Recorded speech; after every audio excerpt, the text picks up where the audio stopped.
President Donald Trump is taking Robert Mueller head on, saying he would be glad to testify to Mueller under oath. But I don't think the president should do it, and I'm going to tell you why.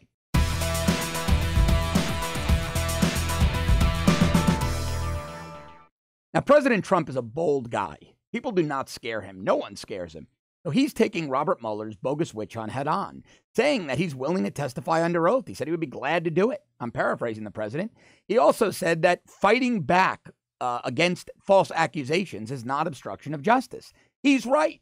It's not obstruction of justice. I believe the president's exact quote about testifying is, "I would do it under oath." Now, I love that the president knows he did nothing wrong. I love that the president is being bold in public about the fact that this is all bogus nonsense. But I don't think the president should say one word to Robert Mueller. And the reason is, I don't believe Mueller is a fair and ethical actor. I don't believe that Robert Mueller cares about the rule of law and justice here. Look, a 9-year-old can now see that there's no Trump-Russia collusion. Anybody who's ever worked in law enforcement, prosecutors, people that are not biased left-wing radicals, look at this investigation and laugh. If it weren't so tragic, we'd really be laughing. We see how ridiculously improper everything around Mueller, DOJ, and FBI has become. And an honest, ethical person, and I've said this to you many times, if Mueller were an honest and ethical man, he would look at his investigative file and he would take that big, thick file and he would say, wow, you know, I was digging into this and I had tunnel vision because I was looking for Trump-Russia collusion. But as I look through everything that Peter Strzok and Lisa Page did, and Strzok worked for me, and I looked at what Weissman did. Weissman works for me. And saying he was in awe of Sally Yates, who defied the president. When I look at what Bruce Orr did, because, that dossier sure factored in, and he was a DOJ, and he met with Glenn Simpson, and his wife was the Russia specialist working on the dossier. Well, really bad. 50,000 missing text messages up to the day that I was appointed special counsel. How do we get around this? If he were truly an ethical and honest guy, and this were all coincidence, Mueller would say, the American people, my fellow Americans, after I look at all this evidence, your trust, your confidence is what's paramount. And without it, I can't continue because ultimately I and the Attorney General and the FBI Director and the President, Congress, we report to you, the American people. You're the boss. We're not the boss. We don't determine how things go. This is your money being spent, taxpayer. I'm looking at your complaints. I see why you have no trust in me and the FBI, the DOJ anymore. I'm going to shut the investigation down, and I'm going to resign for the best of the country. And if the Department of Justice wants to appoint another special counsel or resume this investigation, that's on them. If Congress wants to pick it up, that's on them. But ethically and professionally and as a matter of integrity, I can't continue. Well, that's what Mueller should say. Or Mueller should look at his year-long investigation that's wasted a ton of taxpayer resources and got nothing but process crimes and old financial crimes and say, we've exhausted every lead, we've exhausted every option. There's nothing here. But he won't do that either. What he's doing is he's setting a perjury trap for President Donald Trump, and I think it is disgraceful. What do I mean by perjury trap? Well, think about a political candidate, any political candidate, let alone Donald Trump, a global celebrity for 40 years.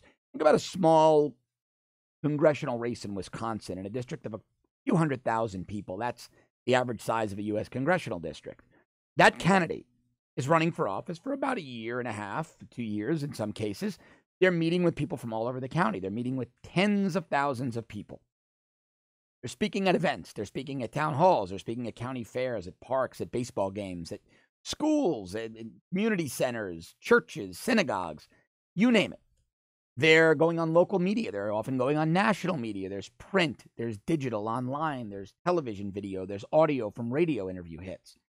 Thousands upon thousands of statements that they've made over the course of their campaign. Now, think about Donald Trump. Think about President Trump. You've got a guy who's been in the spotlight. He's been a socialite and a public celebrity, public figure for 40 years. He had a top-rated show on NBC for 14 years. He then ran for office for 2 years, and he's been the president for a little over a year.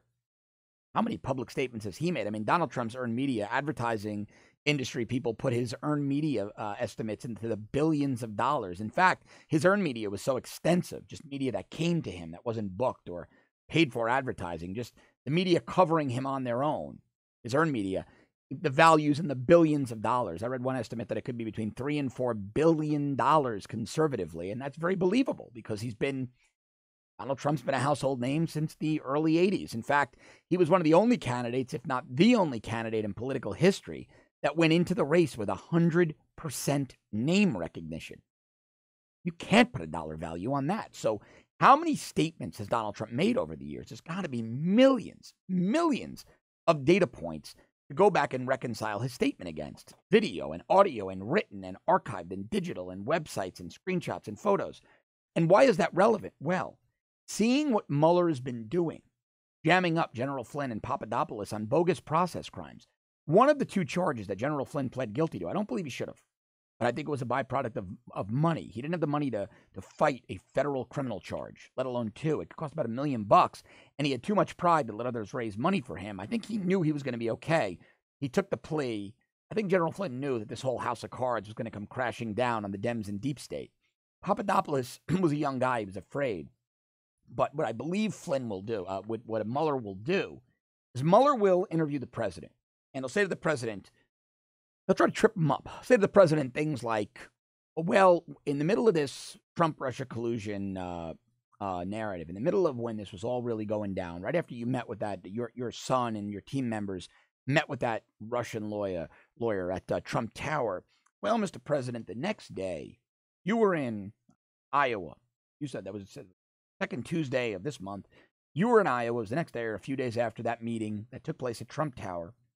And you were in Iowa. You told my investigators in our last meeting, you told my investigator 15 minutes ago that you were in Wisconsin. Well, Mr. President, you were actually in Wisconsin that day, and you were in Iowa the next day. You lied, Mr. President. You lied. And we're going to now charge you with a process crime for lying to investigators. And that's what Mueller's going to do. Mueller's going to say, you told us you were in Iowa on Tuesday. Mr. President, you were in Wisconsin on Tuesday. You were in Iowa on Wednesday. We are now going to charge you with a process crime. Now, everybody knows that's bogus because the president will just pardon himself. But what it does is it sets the stage for impeachment. Because then what the Democrats will do is they'll say, well, look at this. We've got an indictment from Robert Mueller on a process crime against Trump. He lied to investigators. Bill Clinton was impeached for lying. Impeach Trump. You impeach Clinton, Republicans, impeach Trump. And that will gain traction because many in America in the middle will say, well, it is kind of fair. Trump lied, Clinton lied. Now, an ethical investigator, any investigator, not just talking about myself when I was active, would look at that same situation and laugh at Robert Mueller because if we were interviewing somebody, if a crime had taken place on the first Tuesday in February of 2016, and we had a suspect, and the suspect said to us, well, it wasn't me because when it happened at noon on the first Tuesday of February 2016, I was at the Bronx Zoo with my kids. I was at the Bronx Zoo with my kids on a class trip, and 50 kids saw me, and 5 other parents were there with me watching the kids, and 2 teachers. And they asked the guy, well, okay, who can we talk to about this? And he said, well, you talk to Mr. and Mrs. So-and-so who are teachers and these other parents, and here you go. And the investigators come back, and we say to him, well, listen there, John Smith, we checked with them, but you were at the zoo on Wednesday, not on Tuesday. And the guy says, oh, man, you know what? You're right. It was a year ago. I was at work all day Tuesday.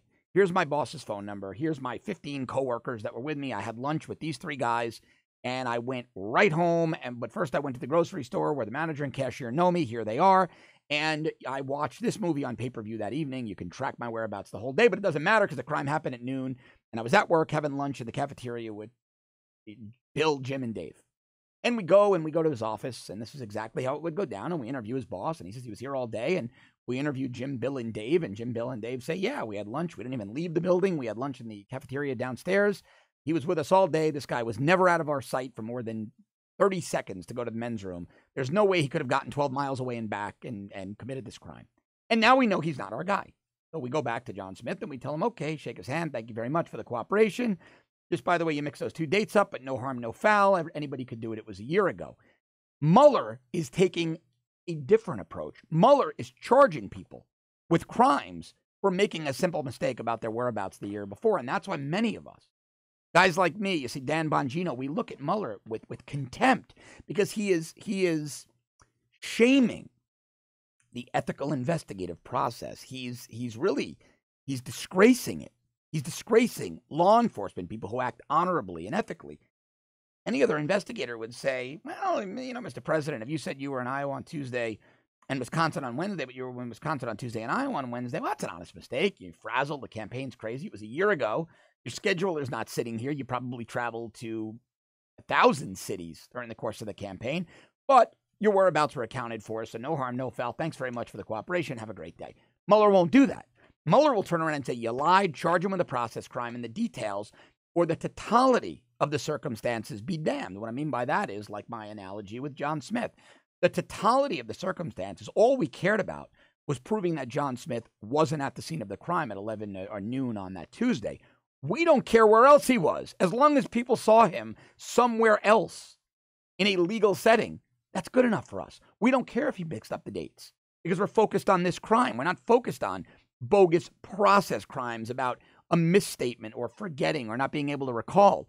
But that's precisely what Mueller is charging people with. So while I love that Donald Trump is being bold and in your face and saying, I've got nothing to hide, I'll talk to you anywhere, anytime under oath, he needs to be wary. His lawyers need to be wary that this is not an honest, ethical interview. This is not a fair playing field. He's not going to go in, testify under oath, seemingly innocuously and innocently, maybe mix up a date and then walk out of there like he would if this was a normal ethical investigation. There is an agenda to damage and end his presidency at all costs. So every T that's crossed, every I that's dotted, has to comport exactly with that same T and that I for years and years and years before. Typically, the federal statute runs 5 years, unless crimes are discovered and then it's extended, hidden crimes. So for Trump to go in there and speak to this guy would be very, very dangerous. Because what Mueller will do is Mueller will do a 3 or 4 hour interview. Now, if Hillary was a world-class criminal they didn't even want to talk to, it was a dog and pony show. They probably talked about grandkids, golf, and yoga, because that's all any of the people doing wrong around the Clintons seem to talk about. It's never about anything damning. And the mainstream media buys it hook, line, and sinker.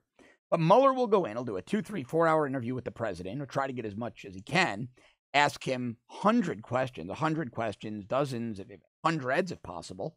I don't think you'll get that much time with the president, but Mueller would love to.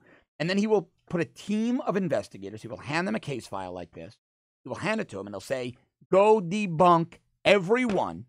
And I don't care if the guy said that he was at the diner at 3 o'clock. If he was there at 2 o'clock, charge him with a process crime. He lied to us.